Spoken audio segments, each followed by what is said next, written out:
this corn so big? It's a good question.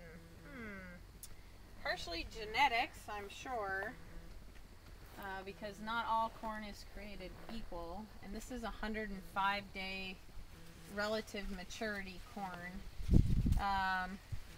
which means it's longer season. Longer season corn generally tends to have bigger ears, and sometimes it will be taller depending on the growing season itself.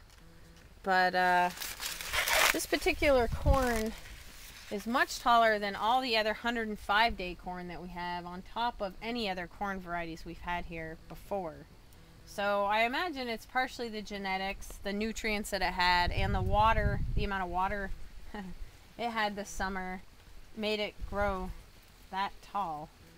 The interesting thing about this corn is the fact that the tip isn't full to the top. And what happens with corn is that the silks, there's a silk for every kernel on the corn. And the silks will actually emerge from the top of what we call sort of the, I guess it's kind of the baby ear. So when it's wrapped up in the husk, the corns will emerge, but the silks from the bottom kernels start to grow first. And they come out of the top of the husk first, and the ones that emerge the last are the ones at the tip of the ear. So sometimes what happens is, if they're emerging very slowly, maybe because of the weather, the tip of the ear won't always get pollinated, because those silks will actually emerge last, and by the time they emerge, the pollen that's shedding from the tassel may be finished, so that they don't actually get pollinated. But there's lots of other reasons for poor tip fill as well, and those include potassium deficiencies and nitrogen deficiencies. But you can see this corn is super healthy. It's green from the bottom up. There's absolutely really no nutrient stress on this corn. If there was nutrient stress, you would see leaf color that was different than this dark green. So this plant is really healthy, and I imagine the poor tip fill was due to more weather-related issues and less with nutrient deficiencies.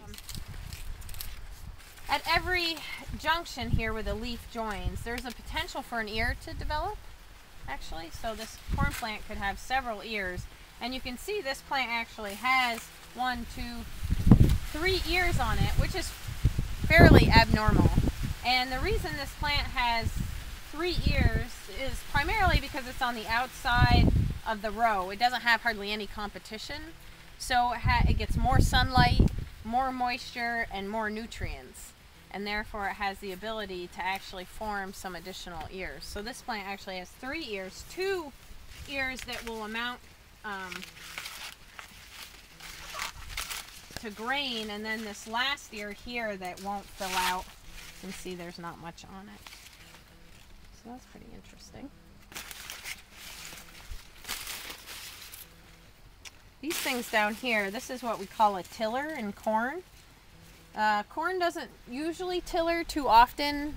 In hybrid corn doesn't tiller that often because, well, number one, it's bred not to tiller, and number two, it's usually planted so close together and there's so much competition that it doesn't have the extra nutrients and space to actually send out this